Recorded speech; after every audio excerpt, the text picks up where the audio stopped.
People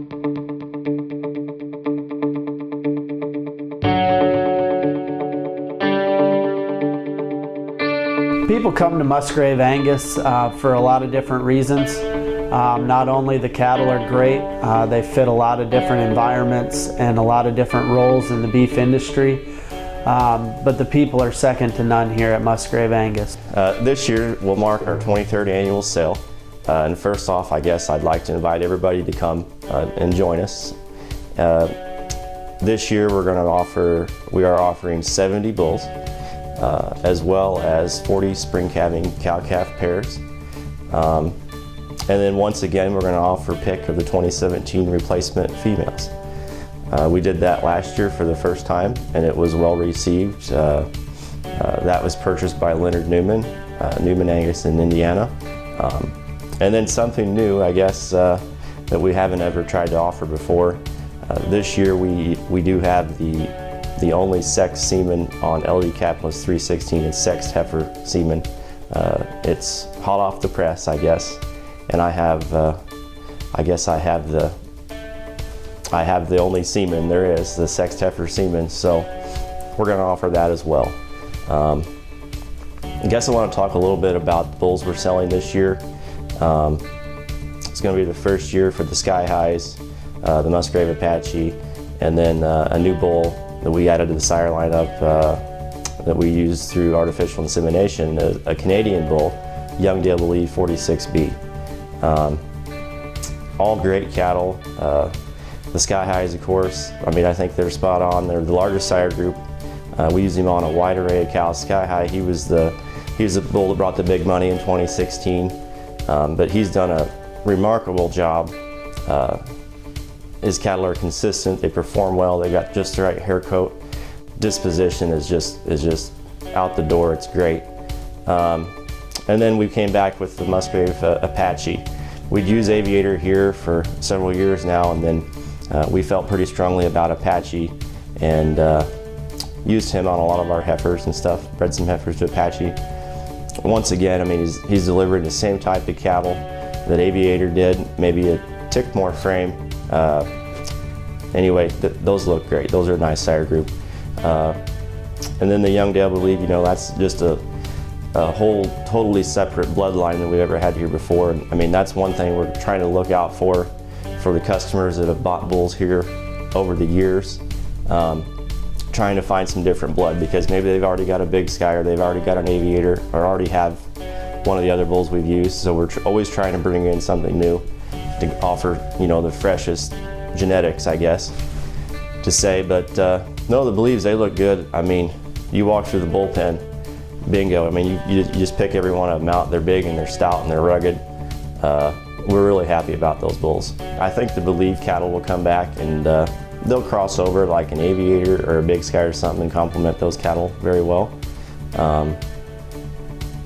Yeah, but when you walk through the replacements and walk through the bull offering, I think the one sire that will stand out are the Sky Highs. You know, we had high expectations for that bull, and he didn't let us down. He delivered some excellent cattle. So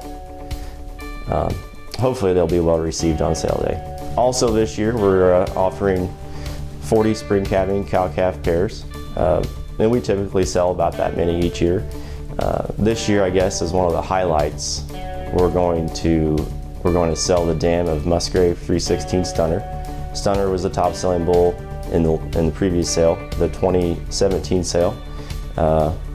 He sold the TK Ranch and Gen X. He was the top selling bull last year, but you know, she's a remarkable cow. So not every day do you stumble across a cow like that that's going to sell in an auction, but for how well Stunner's been received across the country, I feel that this cow has a lot to offer. And if you want to be at the forefront of the beef industry, I think she has a lot of good qualities there, especially with the Stunner, you know, producing Stunner last year. So yeah, and then she sells with heifer calf side sired by LD Capitalist 316, and that'll be the only and the first and the only right now full sister to Stunner. So pretty neat combo. in the 2017 sale, 316, I guess, he was lit up. I mean, those bulls, I think, averaged a hair over 17,000 on that sire group. So, I mean, this year we have yet another really nice group of sons out of 316. I think there's 12 of them. Maybe not quite as many as I had a year ago, but at the same time, you know, those cattle, they have great muscle shape and a really great phenotype, and he's siring a lot of eye appeal, and that's another really good group of bulls that we're going to offer. We're just calving out the first capless daughters this year, the 316 daughters, and boy, I guess they're just spot on. They got just the right body type. Their feet and udders are just terrific. I've been trying to keep all those back, I guess, as many of them as I could, but enough people twisted my arm. We are going to offer one of those in the sale this year, and she'll have a calf at side sale day, sired by the LD Panhandle. Now, she hasn't calved yet, but she's getting close. She's another nice female. We're also offering what we feel might be the best daughter of Musgrave Aviator. She'll have a calf sale day sired by Sky High, but she's spot on. She's just right.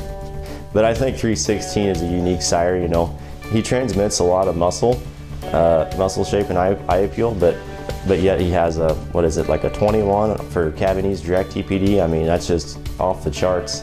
For a Cabanese bull, he really is putting a lot of muscle shape and a great body type into his progeny. I think one thing people may not see about our operation when they're looking through our sale catalog is our cow herd, and that's one thing that we care a lot about. We like cattle that are sound-footed. My dad always taught us growing up that a good animal starts from the ground up, so you have to have a good foot and good leg set, and then if that's good, then you worry about the rest of the animal. But I guess we kind of held and stuck to that motto over the years, and you can see that when you look through our cows, as well as udder quality. We're very picky, I guess. There's nothing more pleasurable when you go out on through the pasture and look at cattle and can see one nice cow after another that all have that same body mold and phenotype that we're trying to create. So I think when you come here and look at the cow herd, you can see how even they are, and kind of see the type of cows that we're trying to raise. Everybody well knows this. Raising good Angus cattle is not easy, but at the same time, we still try to have that consistency in the cow herd. There's a whole list of factors, you know, that goes into it, but producing those type of cattle, those are the type of cattle I feel are going to keep us in business, and they're going to go on and do well for other people and do good for our customers. And I guess that's the kind of cattle that we're striving for. This is a fescue grass environment, and we have continually tried to select cattle that are short-haired, that shed off easy. I kind of guess we get the best. We have the best of both worlds in a bad way, because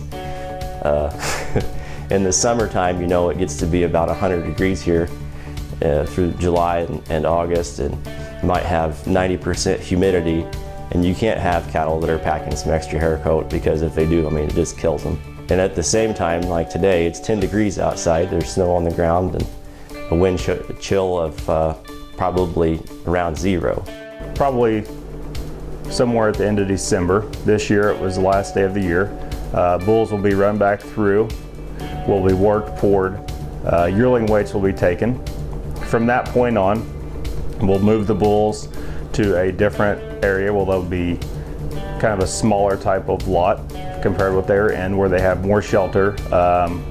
Straw will be available, and that's where we'll develop the bulls on out into the sale season. They'll be clipped, easier for when customers come to walk through them and view them, but still big enough to get ample exercise to ensure soundness into the bulls, you know, as they can go on and be breeders. Cattle have to be mobile. Cattle have to have good hoof quality to be progressive breeders. So, I think the longevity and the soundness of our bulls is what hopefully keeps our customers coming back year in, year out to purchase genetics that we have to offer. We take pride in trying to produce cattle from one calf crop to the next that exceed the needs and raise the bar from that calf crop. That's what it's all about, to try to I guess raise the bar both genetically and phenotypically and produce the best animal you can, either one heifer, one bull at a time, to provide the best needs for your customer and earn their business. At the F&T Livestock Market in Palmyra, Missouri, or at the Fairview Sale Barn in Fairview, Illinois, we see the producers' livestock come through, and when those producers have checked all the boxes of the genetics program, of the management program, the vaccination program, the cherry that they put on top is when those cattle walk in the ring and we say they are sired by Musgrave Angus genetics. That really gives our buyers, whether they be an order buyer or a farmer feeder, that gives them a lot of confidence in the genetics that they're buying, and they know that they're buying genetics that are not only high performing Angus genetics, but they're also a genetic base that comes from a strong, long line of strong cow families. We know what we like, and we try to continually breed cattle the way we like to look at them. And I guess a lot of other people like looking at the same thing we do, because when they come here, there's not too many that go home discouraged because they didn't see what they were expecting to. So quality is important, and life's too short for anything but the best, I guess.